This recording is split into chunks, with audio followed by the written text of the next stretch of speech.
you would share that too on the air as well. So, all right, let's get to rapid Right. fire. I love rapid fire. What do we have before us today, Dr. Loretta? Rapid fire. What do you Oh, got? wonderful rapid fire questions. And I'm going to Okay. start with Dr. Sherrill. So Okay. get ready, Dr. Sherrill. Quick answers. First thing that comes to mind. So, what's the best way to deal with conflict? Avoided or conflict addressed? Okay. Email, phone call, or face to face for hard conversations? Face to face. The leader who avoids conflict or the leader who loves drama? Who's more dangerous? A leader who loves drama. Biggest conflict myth that leaders believe? I'm not sure. I'm gonna skip that one. Okay. One word that describes how you feel walking into a tough conversation. Mm, tense. Yes. Okay. Apologizing first, is that a sign of weakness or a sign of strength?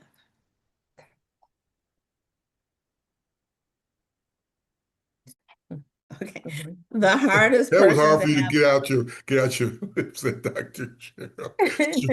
That was a tough one for you to answer, wasn't it? Okay. Look, I thought I said it, but I must have said it in my mind. Okay. Okay, and it didn't come My out. word, didn't Okay. it? All right. The hardest person to have a conflict conversation with, a peer, a supervisor, or someone you lead. Supervisor. A book every leader dealing with conflict should read.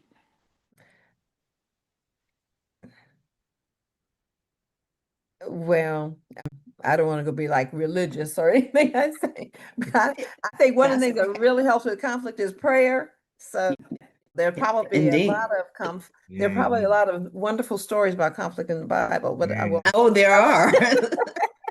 And they handle them very a whole nother differently. open show. But I think I'll pass on that. Okay. Mhm. Silence in a conflict, is that a powerful tool or a red flag? I think silence can be helpful for reflective thinking. Yeah, absolutely. What does healthy conflict resolution actually feel like when it works? It feels like what we talked about earlier. Both parties are able to let go. They're able to forgive. Um, so that feels good. Conflict you wish you had addressed sooner.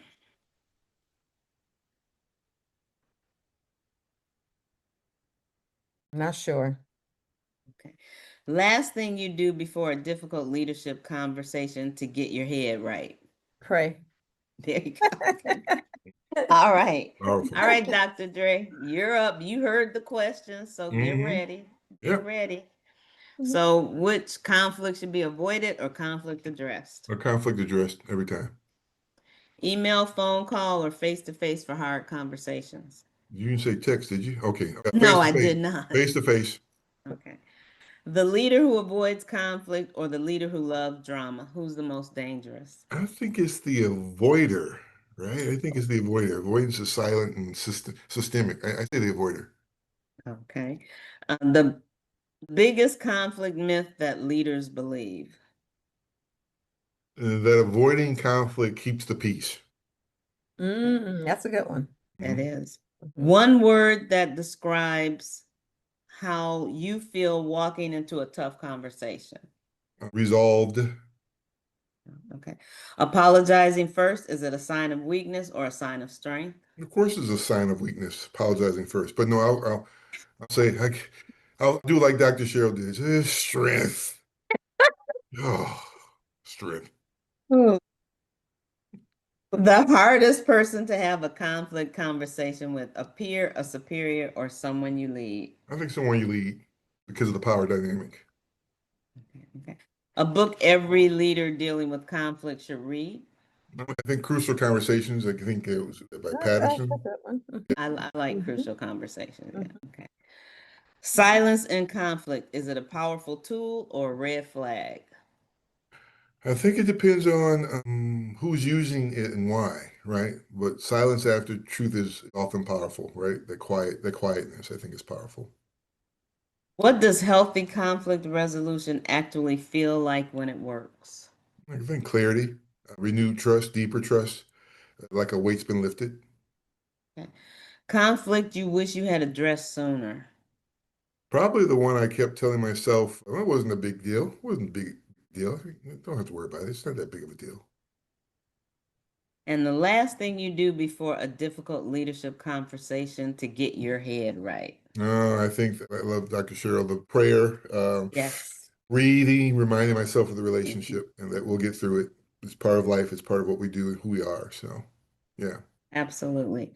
And absolutely. you all have passed rapid fire. Oh, isn't that special? Isn't that Thank special? you, thank Well, you. I gotta ask you, Dr. Loretta. I'm not gonna ask you all the questions, but Thank again, you. I think I love to hear your answer on again, if you apologize, is that a sign of weakness or strength? I Apologizing think first. I think apologizing first, like walking in the room saying, I'm sorry that this happened. Mm. Well, I do consider Ah, it here a we go. sign of Come on, let it out, let it out. I do. No, I do consider it a sign of strength that for a leader who is willing to apologize.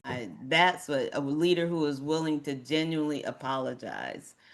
But again, it goes back to what we said earlier. It has to be genuine, and people can tell when you're not if you don't really mean that. So Mm, it has to be genuine because and even your body language when you're yeah, apologizing, people could tell. They look at your nonverbals. Your nonverbals can be screaming while you're saying I'm sorry, but it depends on how you say it and do you absolutely. genuinely mean it.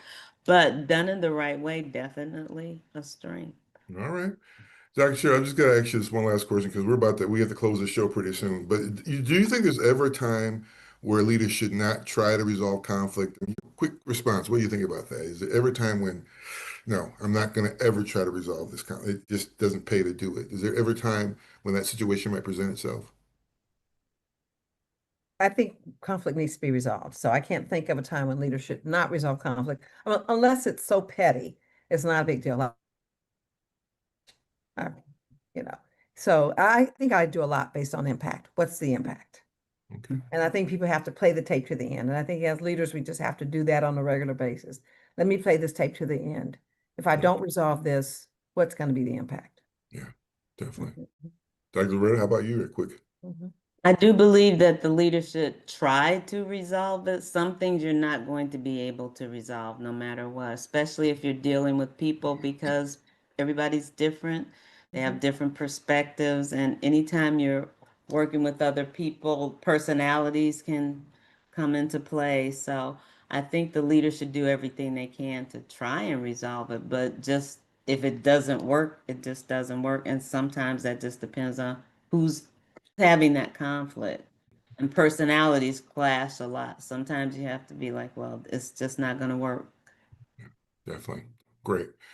Well, we've got to end this show. It's coming to in here. We're going to continue the conversation throughout the month of June. We've got some wonderful leaders who will be joining us over the next several weeks to explore conflict, leadership, workplace, and so much more.